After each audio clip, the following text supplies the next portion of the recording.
हमें मंजिल तक जाना है, कलशारोहण करना है, वहां पर विनीत चौहान जी मौजूद मिलेंगे।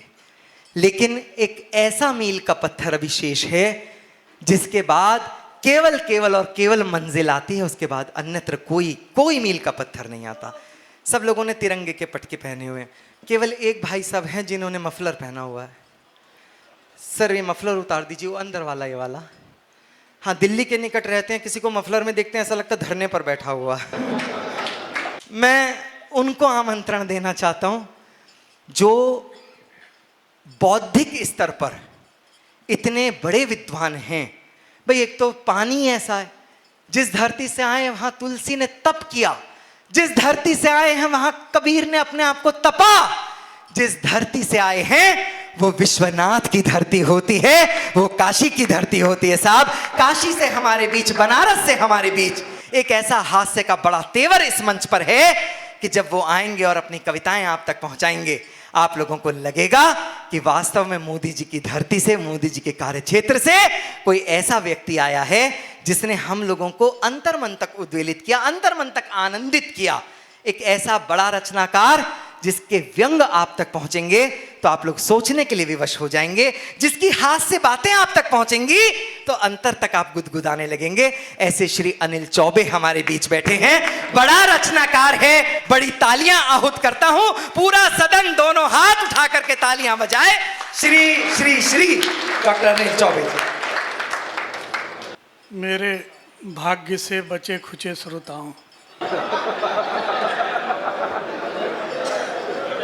मंदिर की घंटियों के संग आरती के स्वर, मंदिर के घंटियों के संग आरती के स्वर गूंजती ऋचाएं अविराम लेके आया हूँ।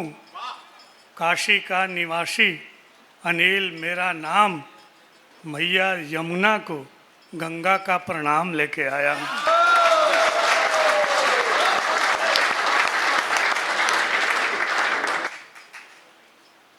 थोड़ी देर मुझे भी सुन लीजिएगा। कवि मैं बहुत बड़ा हूँ और बहुत बढ़िया कवि हूँ। ये हंसने का विषय नहीं है, ये युग की मांग है। मोदी जी ने कहा है आत्मनिर्भर बनो, अपनी प्रशंसा खुद करो।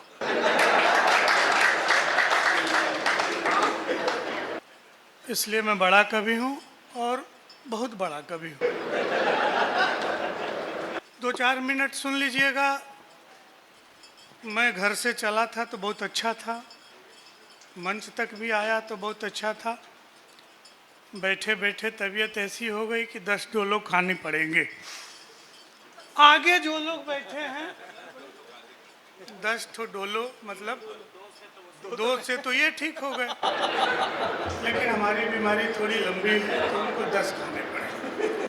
आगे जो लोग बैठे हैं बस मुझे इन्हीं 5-6 लोगों से मतलब है।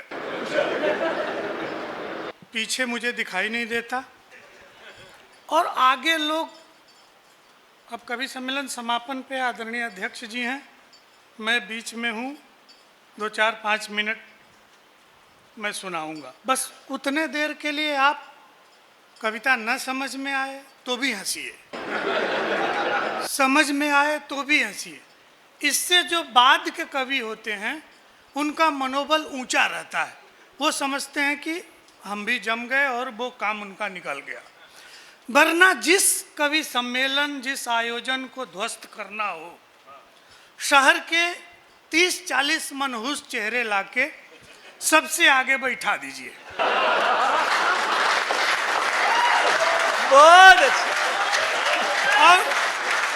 और खूब बड़े कवि को बुलाइए आके, हाँ बेटा चलो तुम सुनाओ। तो जब लोग तरोताज़ा होते हैं, शुरू आते हैं, एकदम कवि सम्मेलन है, कवि सुनना है, जिला प्रशासन का आयोजन है, देशभक्ति का ज्वार है, खूब आनंद से सुनते हैं।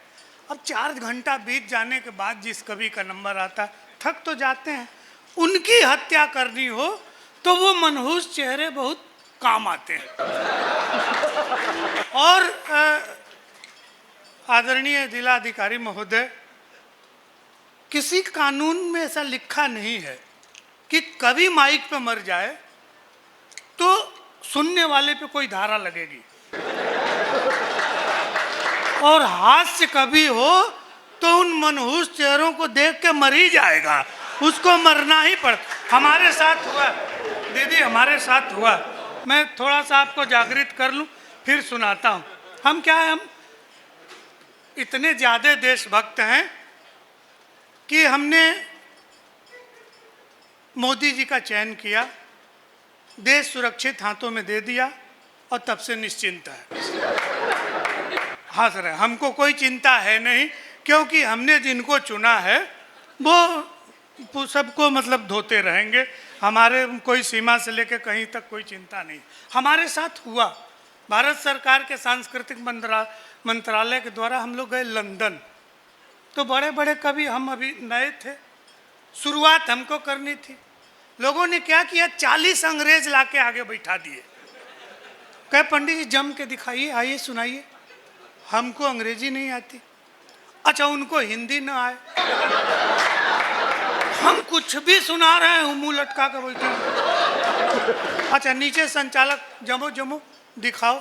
अब यहां से जो काम करे वो कवि, 40 अंग्रेज, हिंदी का कवि, कुछ भी सुनाइए, बैठे। हमने नॉन स्टॉप 45 मिनट संस्कृत की कविताएं सुनाई। वो 40 बेहोश।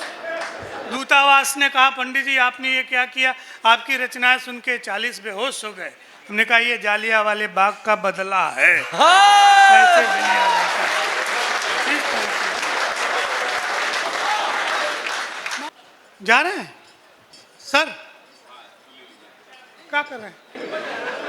नहीं नहीं, आप बैठिए, तो ऐसा नहीं होता। देखिए, मुझे सुनना बहुत सौभाग्य का काम है। हम जल्दी प्राप्त होते नहीं हैं, कहीं टीवी वीवी पे नहीं आते। हमको सुनना होता है तो साक्षात सुनना पड़ता है। बीच में आप उठ के जाएंगे, अच्छी बात नहीं होगी। अभी हमारे बाद बहुत बड़े कवि आने वाले हैं, इनका फोटो ले जाके आप भी अपने बेडरूम में लगाइएगा। तो रक्त की संचार जो है, जब भी आपका बीपी लो होगा तो आप इनको देखेंगे तो धमनियाँ, इंद्रियां काम करना शुरू कर देती हैं। तो आप अभी ऐसे उठ के मत जाइए।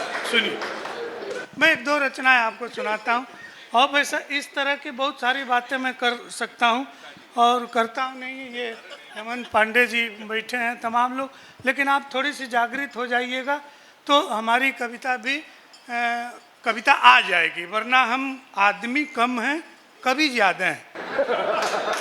हाँ, आदमी कम है, कवि ज़्यादा हैं, इसलिए हमको सुनने के लिए थोड़ा सा आपको जागृत होना पड़ेगा। सर आप भी थोड़ा सा कोशिश कीजिए कि हम पढ़ ले जाए, वरना कब हमारे ऊपर भूत सवार हो जाए ये हम खुद नहीं जानते हैं। इसलिए हमको हमारे पिताजी बहुत गाली देते थे, बिना मतलब के गरियाएं। कोई भी समा दरवाजे से गुजरे तो उसको गरियाना शुरू कर दे। लोग समझते थे कि पंडित जी है, बुजुर्ग आदमी, आशीर्वाद दे रहे होंगे, तो कुछ बोलते नहीं थे। और बाबूजी बहस के और गरियाए। मृत्यु करीब आई तो हमको पास बुला के बोले, बेटा कुछ ऐसा करना कि पूरे गांव के लोग कहें कि इसके पिताजी बहुत अच्छे थे। अब बताइए, जिसके बाप ने पूरे जीवन पूरे गांव के लोगों को गाली दी, अब ऐसा वो क्या करे कि पूरा गांव कहे कि इसके पिताजी बहुत अच्छे थे, इसके पिताजी बहुत अच्छे थे। पिताजी मर गए। उनके मरने के बाद हम दो भाई हैं, लाठी लेके उसी चौतरे पे बैठते हैं।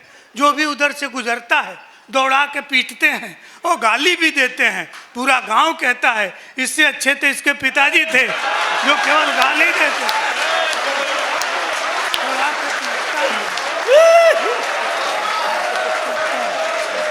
बहुत अच्छा।